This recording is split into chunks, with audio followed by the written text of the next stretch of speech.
un pequeño grupo de hombres llegó al Nuevo Mundo en busca de oro y gloria. Guiados por la codicia y con órdenes de su rey de difundir la palabra de Dios, cambiaron el curso de la historia sudamericana. Fueron los conquistadores quienes en su camino recorrieron mar y tierra y desafiaron un poderoso imperio, sometiendo al Inca Supremo. Pero todavía querían más. Los conquistadores no descansarían hasta apoderarse de un tesoro legendario. Los indios lo llamaban la sangre del dios Sol, pero ellos lo conocían como oro.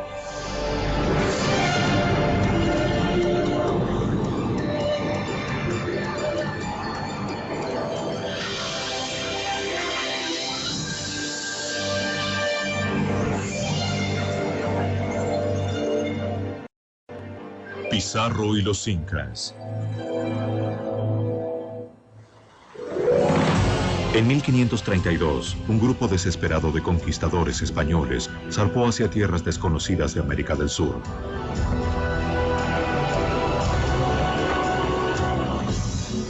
Su líder, Francisco Pizarro, ya había explorado ese territorio 2 veces, atraído por los relatos de una fortuna en oro.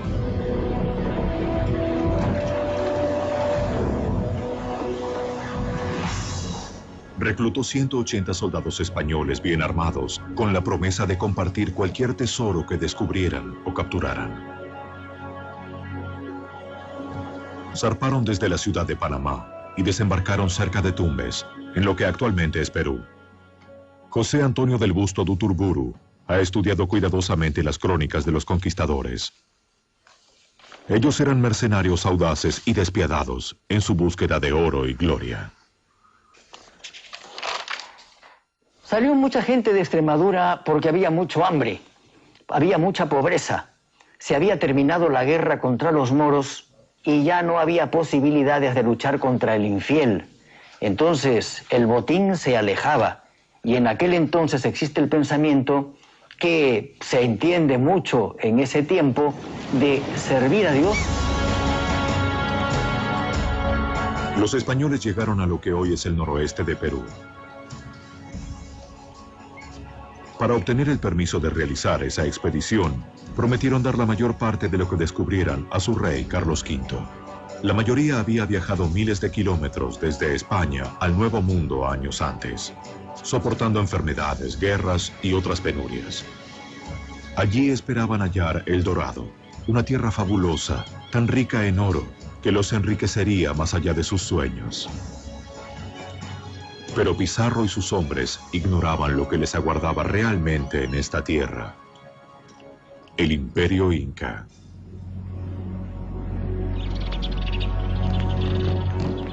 Sin que los españoles lo supieran, el Inca observaba cada uno de sus movimientos. Sus mensajeros avanzaban en postas sin detenerse, llevando noticias de los invasores. Ellos utilizaban una extensa red de caminos en los Andes de 1600 kilómetros hacia Cusco. Cusco era la residencia del rey Dios, el Inca Supremo, Atahualpa. En cuevas sagradas, Atahualpa consultó un oráculo. El líder de los incas quería saber quiénes eran estos extranjeros y qué querían. ¿Representaban una amenaza o venían en son de paz? Siguiendo antiguos rituales, el sacerdote esparció hojas de coca e intentó interpretar el futuro por medio de su disposición. Según la leyenda, el sacerdote profetizó a Atahualpa que moriría en manos de estos invasores. Pero Atahualpa decidió no enfrentarse con los españoles. No consideró este grupo de hombres como una gran amenaza. Él podía reunir un ejército de 1000 hombres en cuestión de días. Durante el viaje, el calor y el hambre hicieron mella entre los españoles. Uno escribió: «El sol arde directamente sobre nuestros hombres, que están por desvanecerse de cansancio. No se ve más que arena y montañas abrasadas». A los españoles puede haberles parecido un mundo primitivo, pero una serie de civilizaciones avanzadas y sofisticadas florecieron allí mucho antes de su llegada. 700 años antes de los incas, gobernaba aquí el reino de los Mocha o Mochica. Para los Mochica, el oro era sagrado. Los orfebres utilizaban cerbatanas para calentar pequeños hornos, puliendo y modelando el metal como una forma de ritual religioso o servicio divino. Ellos creían que el oro era la sangre del dios Sol.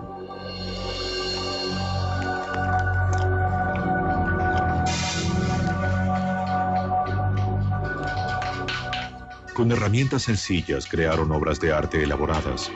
Decoraban los templos del rey Sol y las tumbas de los nobles. Solo el rey tenía permitido vestir adornos de oro como prueba de su posición divina.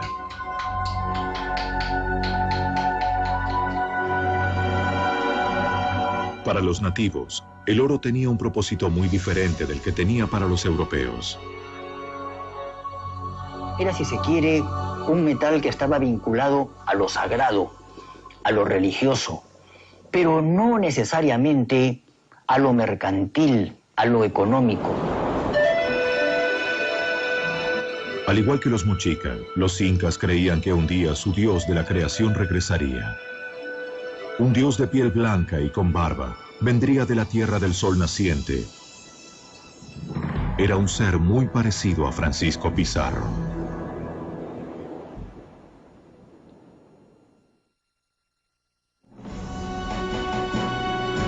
El conquistador Francisco Pizarro y su pequeño grupo de soldados españoles alcanzaron los límites del Imperio Inca en 1532. Fueron atraídos a lo que actualmente es Perú en busca del legendario oro.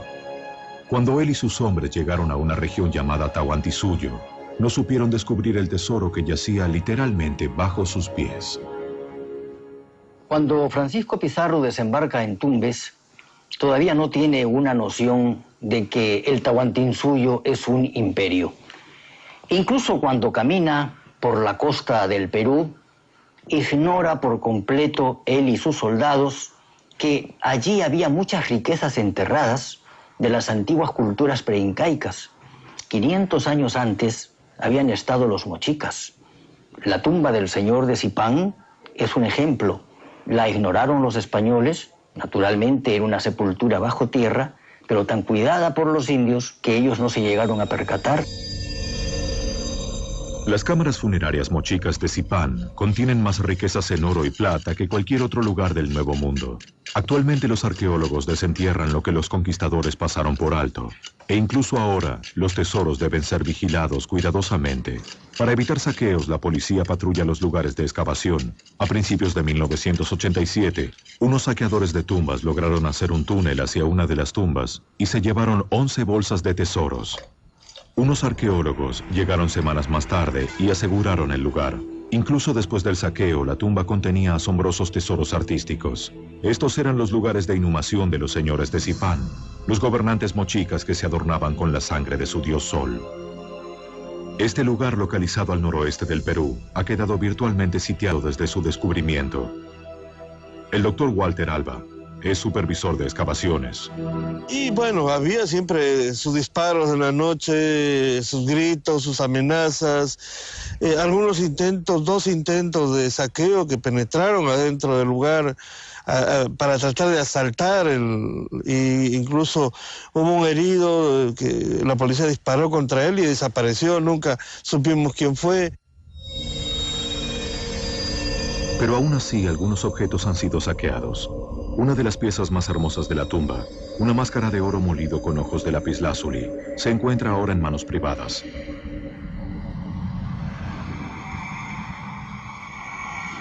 El coleccionista Enrique Puley compró este tesoro en el mercado negro de Perú.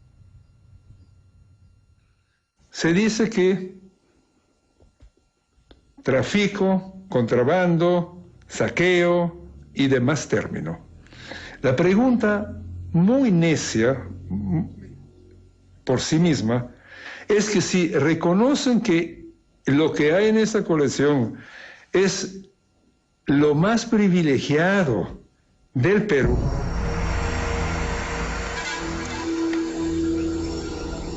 Robaron gran parte del tesoro mochica de Zipán en 1987, pero escapó de las manos de Francisco Pizarro y sus hombres en 1532. El imperio mochica había desaparecido hacía mucho tiempo y su oro se hallaba escondido y a salvo de los españoles. Todo lo que hallaron los conquistadores fueron ruinas, donde procuraron refugio por la noche. En su búsqueda de oro, viajaron durante meses y se hallaban a miles de kilómetros de distancia de su hogar. Entonces comenzaron a aflorar las dudas. Obtenían consuelo dedicando himnos y plegarias a la Virgen María. Para estos hombres, no había vuelta atrás. Se habían marchado de España para escapar de la pobreza. Estaban preparados para arriesgar sus vidas ante la posibilidad de hallar una fortuna en el Nuevo Mundo. Más que tú, solo Dios, solo Dios. Francisco Pizarro prefería una vida de aventuras antes que el tedioso trabajo de cuidar cerdos, su ocupación anterior.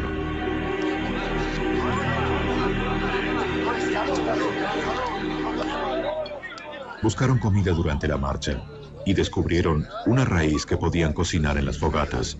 Era la papa, una de las comidas básicas en América del Sur, desconocida en Europa hasta que los conquistadores y exploradores la introdujeron desde el Nuevo Mundo. Los hombres de Pizarro también tropezaron con otros tesoros. Ídolos de oro alimentaban su codicia. Ellos creían que esos dijes eran solo el comienzo. Sus esperanzas aumentaban soñando con el dorado. Los guías nativos prometieron llevarlos a través de los Andes hacia el reino de Atahualpa, en busca de más oro. Pizarro se impacientaba cada vez más. Carlos V, el rey de España, le había dado el derecho de conquistar esa tierra, pero los rivales de Pizarro en la corte española querían que el rey revocara esa cesión al primer indicio de fracaso. Pizarro necesitaba dar un golpe rápido y decisivo contra el Inca para asegurar su derecho. Los guías condujeron a los hombres de Pizarro a través de valles altos y aparentemente deshabitados. Los espías del Inca siguieron su rastro durante todo el trayecto. Ellos enviaron mensajes con luces comunicando que estos hombres blancos podían ser el dios Inca, Viracocha. Atahualpa demoró para enfrentar a Pizarro debido a que tenía mucha curiosidad, porque los indios tayanes de Tumbes y de Piura le habían dicho que los españoles eran dioses, el dios Viracocha que venía. Y él en un principio lo creyó y creyó que venía a felicitarlo. Los soldados españoles profanaron algunas tumbas incas y varios de ellos sufrieron muertes misteriosas. Gases altamente tóxicos e inflamables se habían generado dentro de las tumbas selladas. El doctor marino Orlando Sánchez Macedo cree que esos gases mataron a los ladrones. Ese gas, si usted está cerca y usted va a oler, le va a afectar a los pulmones. Es más o menos como quien dijera que lo va a secar, se vuelve amarillo y finalmente muere. Se enflaquece y muere. Sucede de que los minerales están cargados de ese gas. Pero saben estas gentes cómo sacar, cómo extraer todo esto.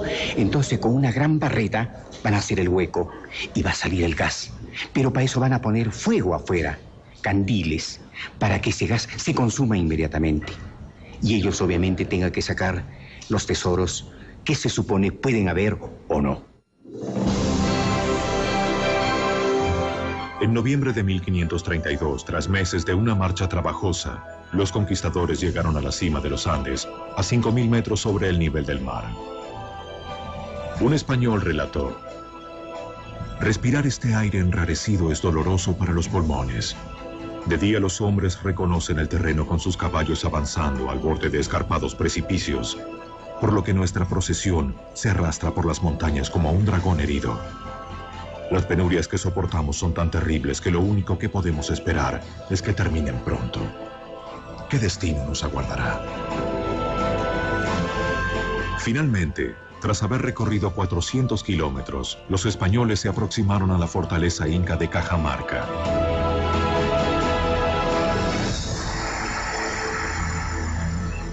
Su llegada no constituyó ninguna sorpresa para el rey.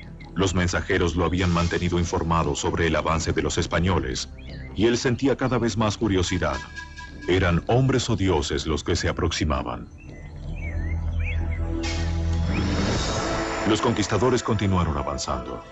Al llegar al corazón de las tierras incas, los españoles comprendieron que se trataba de un pueblo avanzado, que poseía sistemas de agricultura completamente desarrollados, una rica cultura y un ejército poderoso. Conquistar a los incas no resultaría fácil para los españoles.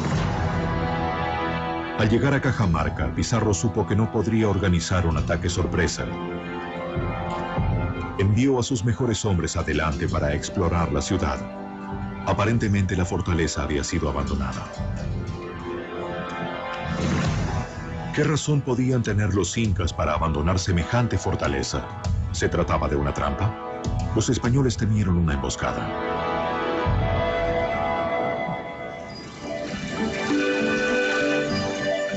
Mientras las tropas de Pizarro aguardaban inquietos en Cajamarca, Atahualpa descansaba en unos manantiales de aguas termales cercanos en compañía de su hermana favorita.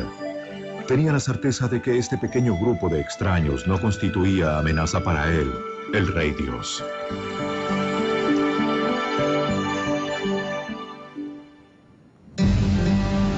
Sin embargo, Pizarro estaba ansioso por conocer a Atahualpa y envió emisarios.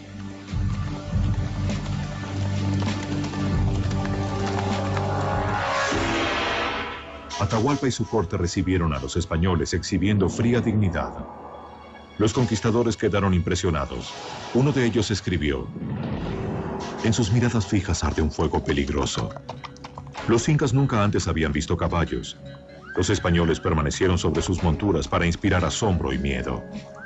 Ellos asusaron a sus caballos para que se encabritaran y dieran coces, esperando asustar al inca. Atahualpa no se inmutó. En lugar de eso, bebió a la salud de los españoles del cráneo de un prisionero ejecutado. Ofrecieron copas de oro a los extranjeros. Ellos bebieron con desconfianza. Atahualpa declaró que iría a Cajamarca al día siguiente para visitar a Pizarro.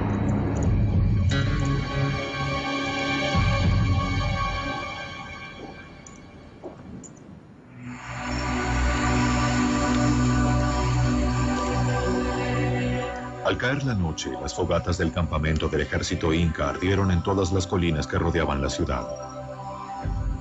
Pizarro sabía que su pequeño grupo tenía pocas posibilidades en una batalla campal contra esta enorme fuerza. Sus exploradores contaron al menos 30.000 guerreros incas.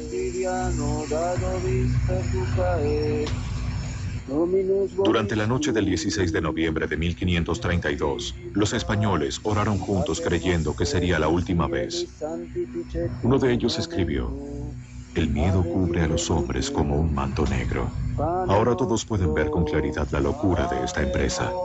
Todos sabemos que solo un milagro puede salvarnos. Y unos cuantos tal vez se pregunten si el cielo los considera dignos de ese milagro. Con las primeras luces, Pizarro ordenó a sus hombres prepararse para la batalla. Pero la muerte parecía más probable que la victoria.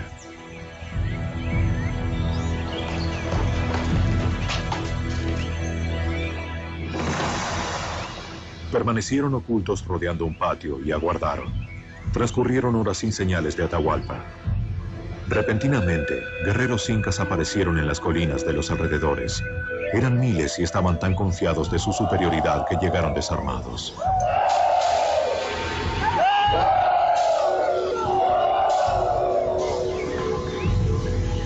Los españoles se inquietaron, pero solo podían esperar.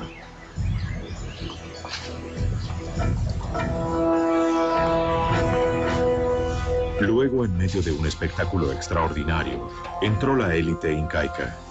Un desfile majestuoso en el patio. Cientos de sirvientes limpiaron el sendero para el dios rey.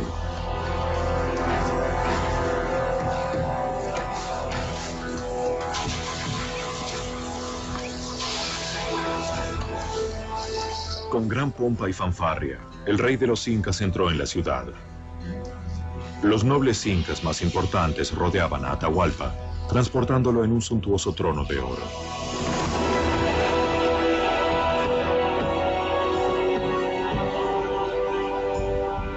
Los conquistadores quedaron atónitos ante esta exhibición de poder y riqueza. Atahualpa creyó que su apariencia divina les inspiraría respeto.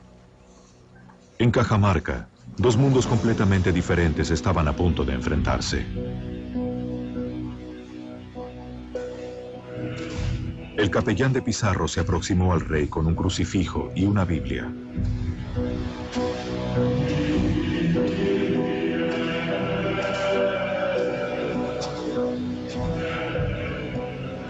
Exigió a Atahualpa que renunciara a sus creencias paganas y se sometiera al bautismo y a la corona española.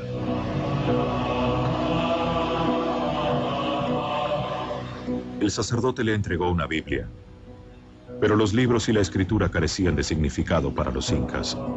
Atahualpa inspeccionó la Biblia. No encontró magia ni valor en ella. La arrojó al suelo. Para los españoles eso fue blasfemia. Pizarro ordenó a sus hombres que abrieran fuego contra los desarmados guerreros incas.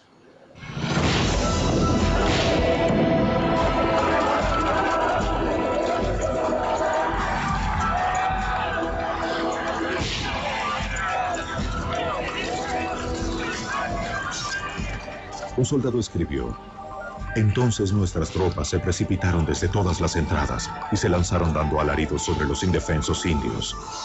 Cortaron en pedazos a los incas desarmados con sus espadas, como si estuvieran cortando rebanadas de pan. Fue una matanza atroz. Había hedor de sangre y muerte. El enorme ejército inca quedó paralizado ante este feroz ataque. El rey Sol fue derribado. Pizarro lo arrestó.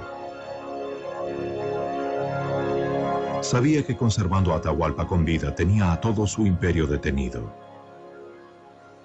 Declaró a sus hombres: nadie que valore su vida tocará al Inca. Pero la guerra mágica, cuando cae el jefe, entonces eso quiere decir que la guerra mágica cesa de regir.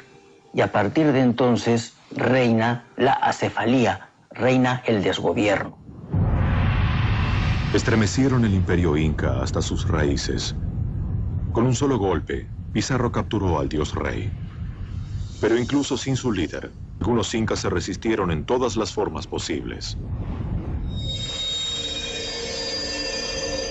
El imperio dorado de los incas era vasto y se extendía 3.200 kilómetros, desde la actual Colombia hasta Chile. Su población era de 12 millones de personas. Estas personas habían desarrollado un moderno y floreciente sistema de agricultura más avanzado que el español. Ningún habitante de este país tenía hambre jamás, debido a que buenas cosechas proporcionaban abundantes reservas de alimento. Aunque no fuera el Dorado, fácilmente podría haber sido confundido con el Jardín del Edén.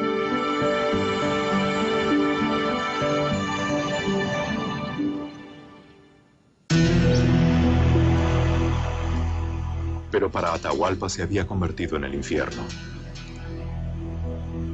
Fue confinado a un calabozo de la Torre Sagrada de Cajamarca. Se lo mantuvo bajo estricta vigilancia. Pero Pizarro le concedió cierta libertad. Conservaba a sus 3 esposas principales y continuó conduciendo los asuntos de Estado. Él contaba con quipus, cordones atados que servían para llevar la cuenta de personas e impuestos y mandar mensajes. Quería asegurarse de que la ley y el orden regían en su reino.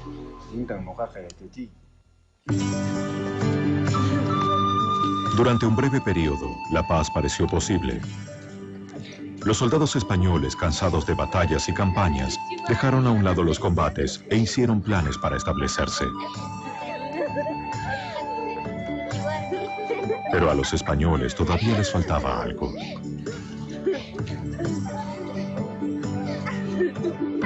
A pesar de su victoria, los conquistadores habían visto muy poco de lo que habían venido a buscar.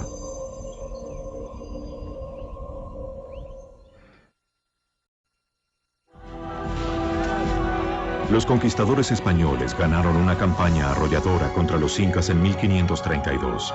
Con la captura del dios rey inca, el jefe de los españoles, Francisco Pizarro, creyó que la tierra y todo lo demás le pertenecían. Francisco Pizarro obtuvo por la capitulación de Toledo un territorio que empezaba en el río de Santiago, que es el río de Tempula, actualmente en Colombia, y llegaba hasta el paralelo de Chincha, que introducido el paralelo hacia el interior del país, abarcaba el Cusco y un poco más, incluido Machu Picchu.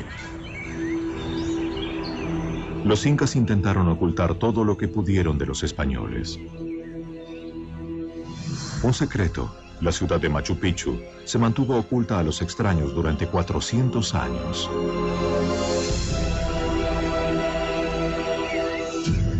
Con la certeza de que los incas estaban escondiendo enormes tesoros, los españoles se volvieron más suspicaces, pero un lazo surgió entre Pizarro y Atahualpa. El español, analfabeto, permitió que su rehén aprendiera a leer y escribir. Atahualpa se hallaba bajo control español, pero sentía que lo necesitaban. Sabía dónde habían escondido el oro los incas. Proporcionó indicios y les indicó pequeños escondites, pero los españoles querían más. Pizarro y sus hombres marcharon a través del imperio en busca del oro. En una expedición cerca del Cusco, se encontraron frente a los poderosos muros de la gigantesca fortaleza de Sacsayhuamán. Aquí y en otros rincones del imperio, grupos de incas se resistían a los españoles. Hasta el día de hoy continúa siendo un misterio cómo los incas construyeron esa fortaleza. La cantera más cercana se encuentra a 45 kilómetros de distancia y muchos de los bloques tienen 5 metros de altura y pesan casi 120 toneladas. Los españoles estaban asombrados por el exquisito trabajo. Los bloques enormes coincidían perfectamente. Pero los conquistadores habían superado todos los obstáculos para llegar a ese punto. No querían ninguna otra cosa que no fuera la victoria. Los conquistadores atacaron la fortaleza y la capturaron. Con el correr de los años, someterían a todo el imperio incaico bajo el dominio español.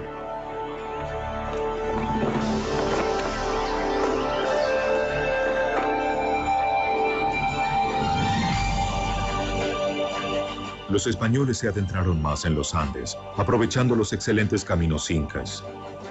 Cuanto más oro buscaban, más desesperados y salvajes se volvían. La tortura se convirtió en un método común para los conquistadores. La crueldad de los españoles quedó registrada por un artista indígena de la época. Sus dibujos son uno de los pocos relatos auténticos de las atrocidades. La codicia de oro y el deseo de convertir a los indígenas al cristianismo alcanzó un punto máximo de tortura y brutalidad. Al rey de España, Carlos V, le llegaron noticias de estos crímenes y decretó un alto. Pero sus órdenes fueron ignoradas en gran parte. Gradualmente los indígenas se convirtieron y aceptaron la religión de los españoles, pero la interpretaron a su manera. El oro, que para los incas era sagrado, se moldea en finas hojas. Actualmente los artesanos revisten una estatua de María, Madre de Jesús, con el metal precioso. Lo hacen de manera muy similar a como los orfebres incas revestían a sus ídolos cientos de años atrás. Los elementos de ambas religiones se mezclan simbólicamente. Un príncipe inca con un crucifijo representa la fusión de las dos culturas. Hubo desde un primer momento en la mentalidad española el criterio de dividir la República de Españoles y la República de Indios. La República de Españoles era la que llevaba la voz cantante de la cultura occidental y la República de Indios la que llevaba la voz, si se quiere, de los vencidos. En realidad, hoy nosotros hemos juntado las dos tendencias. Y por eso es que yo hablo con la seguridad del mestizo. Yo tengo sangre española y tengo también sangre india. Actualmente la mezcla de las culturas indígena y española es evidentemente visible en Cusco.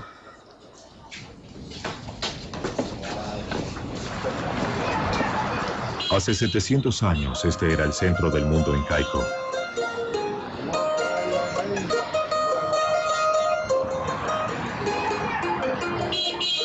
Los macizos muros de piedra de los palacios sostienen ahora iglesias católicas. Los trazos del pasado se funden con los del presente. En 1532, la búsqueda de tesoros de los españoles se concentró en el jefe incaico Atahualpa. Los hombres de Pizarro comenzaron a sentirse engañados y empezaron a desconfiar de la amistad que los dos líderes parecían compartir. Pizarro incluso había enseñado a su rehén a participar en juegos de mesa. Pero los dos hombres se encontraban sumergidos en una batalla mucho más letal. Se estudiaban mutuamente con cuidado, conscientes de que eran parte de un delicado equilibrio.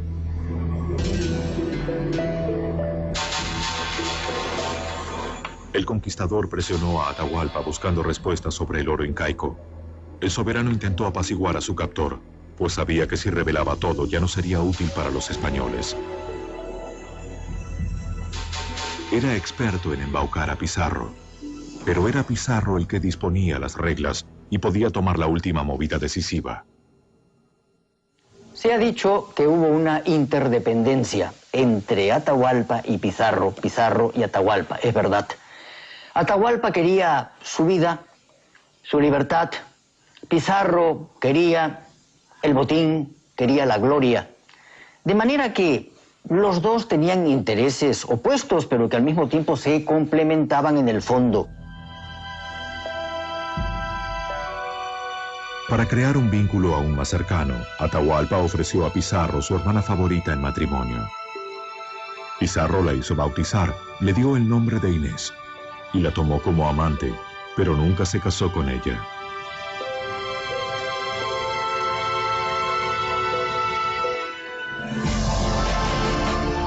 Los conquistadores tenían un único amor, el oro.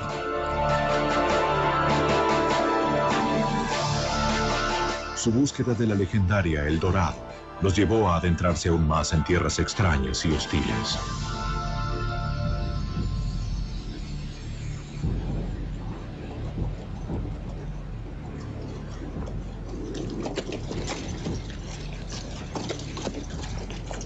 Se aventuraron lejos hacia el sur en expediciones estériles.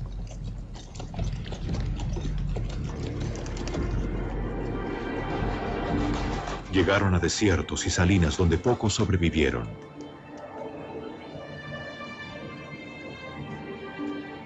Unas extrañas criaturas, los flamencos, parecían ser los únicos animales que podían vivir en un lugar tan inhóspito.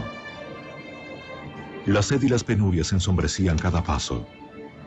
Soñaban con oro, pero no encontraban nada.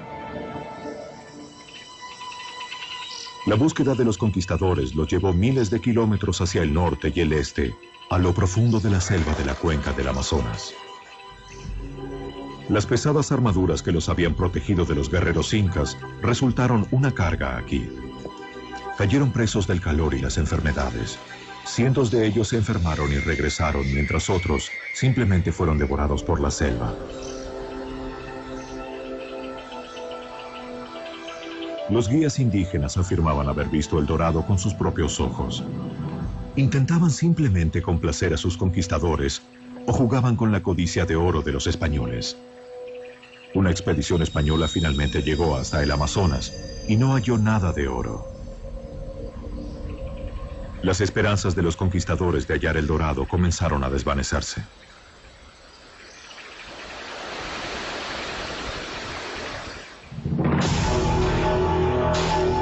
Los españoles concentraron su creciente frustración en Atahualpa. Pizarro lo acusó de mantener oculto su tesoro.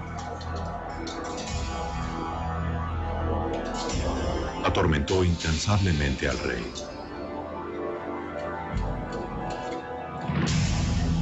Finalmente amenazó con ejecutar a Atahualpa. El rey inca se había quedado sin opciones. Un sirviente tradujo su desesperada súplica. A cambio de su vida y su libertad, Atahualpa llenaría una habitación de 50 metros cuadrados con oro. Pizarro aceptó rápidamente.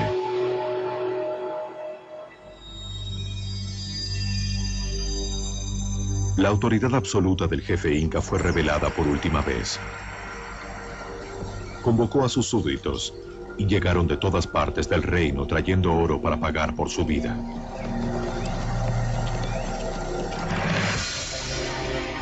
Una interminable sucesión de llamas transportó el tesoro hacia Cajamarca. Los indígenas trabajaron durante 3 meses para entregar ídolos de oro y bolsas llenas de metales preciosos. Hasta el día de hoy continúa siendo un misterio dónde habían estado escondidas estas enormes riquezas. Bajo la mirada vigilante de los españoles, reunieron el rescate en una reluciente montaña.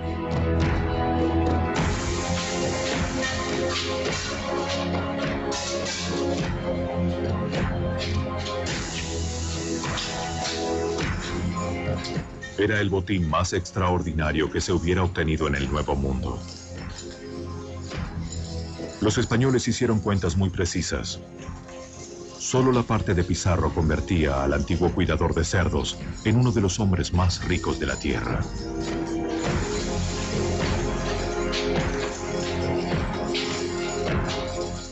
Pero antes de que el valor final hubiera sido siquiera calculado, se suscitaron disputas sobre cómo debía ser dividido. Deslumbrados por esta fortuna, los conquistadores comenzaron a preguntarse si podían obtener todavía más tesoros de los incas. Si se habla de los tesoros del Perú, tenemos que hablar también de los tesoros por descubrir en el Perú. Yo creo que existen, porque lo que se ha descubierto, creo yo que es fruto de la casualidad más que de la excavación científica.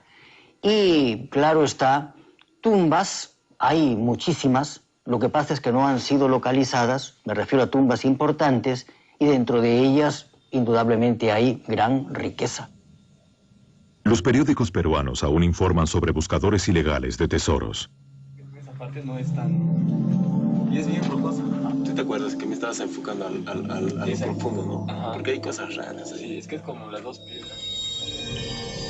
Cerca de Cusco, en 2001, unos ladrones que se hicieron pasar por arqueólogos penetraron en unas cuevas buscando el oro de los incas. Fueron descubiertos antes de que lograran llevarse algo. A lo largo de todo el país, los niños a menudo descubren antiguas vías de entrada escondidas en las bases de los edificios incas. El rumor se extiende rápidamente y los cazadores de tesoros saquean todo lo que encuentran. Peligroso. ¿Por qué? Ciegos, la salida también es peligrosa. Hay que entrar para ver qué. ¿Puede? Sí, por aquí. Vamos entrando. Para descubrir algo, los arqueólogos deben actuar con rapidez.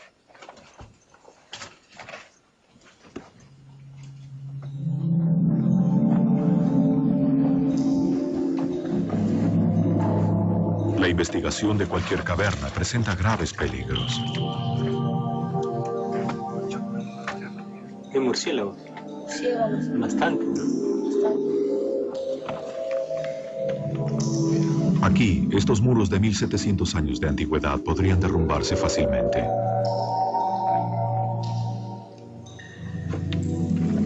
Profundas grietas obstruyen el camino. Un paso en falso podría resultar fatal. Todo lo que encuentran los investigadores son algunos huesos de llamas, posiblemente restos de sacrificios. Los buscadores de tesoros ya han estado aquí. Este escenario es demasiado familiar para el doctor Walter Alba. Bueno, esto es una de las cosas que más sorprende y que creo que debe alertar a la comunidad internacional, la rapidez con que actúan los traficantes y los coleccionistas. Sí, la tumba de Zipán fue saqueada en febrero y ya apenas una semana más tarde las piezas ya estaban vendiéndose en Lima y muchas piezas de metal ya estaban fuera del país, en el mercado americano, en Europa.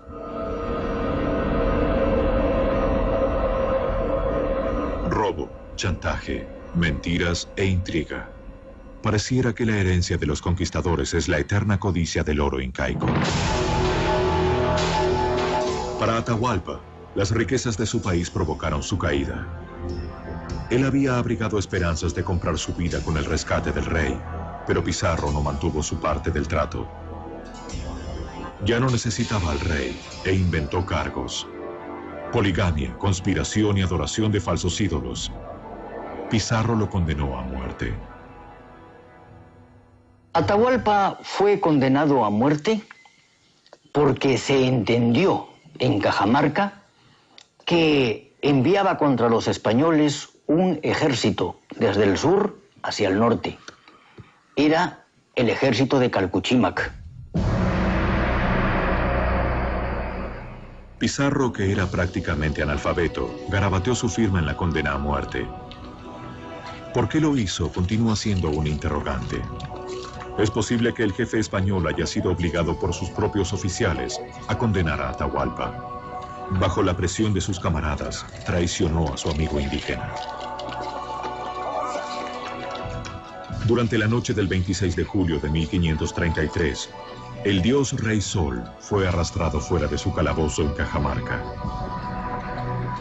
Se le concedió una última elección: ser quemado vivo o convertirse al cristianismo y ser estrangulado.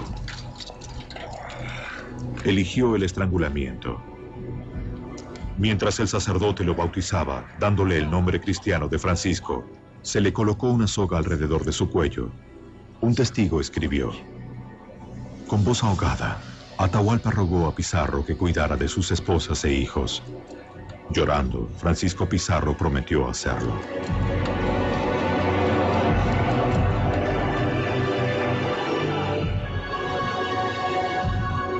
La soga se tensó lentamente. Uno de los emperadores más poderosos de la tierra murió a manos de un grupo de mercenarios.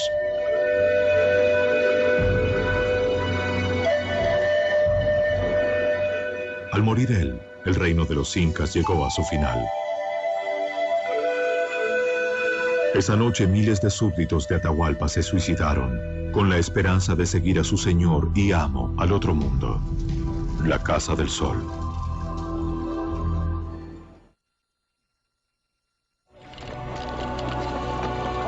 Los conquistadores españoles ahora tenían una fortuna en oro inca. Su jefe, Francisco Pizarro, ordenó que la mayoría del tesoro fuera fundido. Los orfebres indígenas se encargaron de la tarea, convirtiendo obras de arte en lingotes que podrían ser pesados y comercializados. Los hornos ardieron sin parar durante 34 días. Pero ignorantes de la metalurgia, los conquistadores no comprendieron que la mayor parte del tesoro que ellos habían saqueado era producto de aleaciones. Los lingotes que enviaron de regreso a España a menudo contenían un porcentaje alto de hierro y cobre, que valían mucho menos que el oro.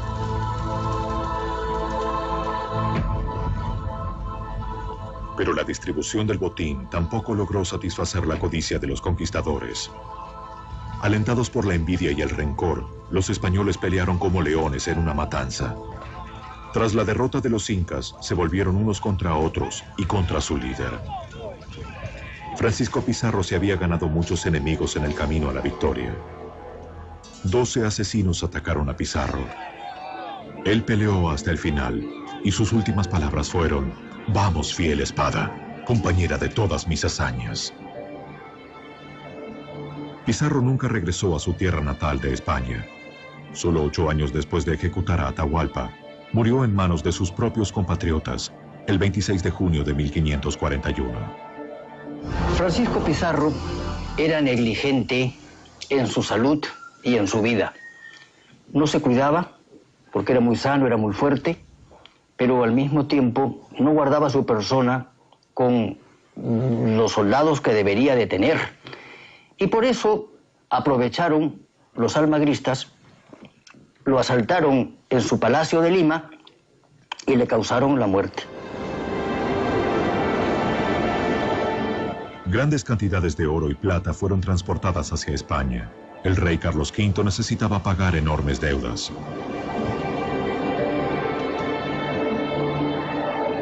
Primero llegaron al puerto español de Sevilla. Los archivos de la conquista aún contienen meticulosos recuentos del botín capturado en el Nuevo Mundo.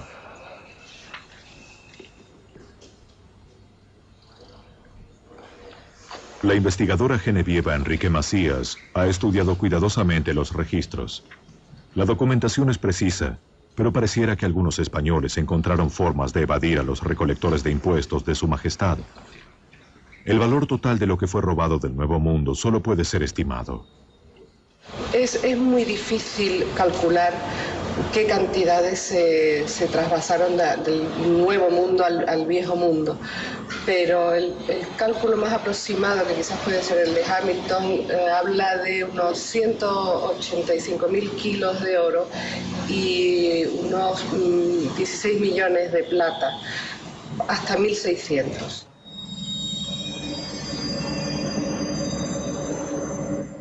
Parte del tesoro nunca llegó a España. Estos barcos cargados pesadamente eran presas fáciles de los bucaneros y piratas. Y docenas de barcos quedaron atrapados en arrecifes o se hundieron durante tormentas. Junto con sus tripulaciones, muchos tesoros incas desaparecieron en el océano. Hoy inspiran un nuevo sueño: hallar los tesoros hundidos.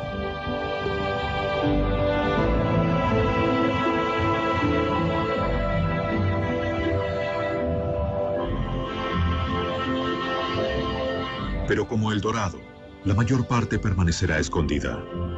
El oro de los incas, la sangre del dios Sol, las riquezas que impulsaron a los conquistadores a actos de heroísmo y de salvajismo, continúan siendo material de leyenda, incluso en la actualidad.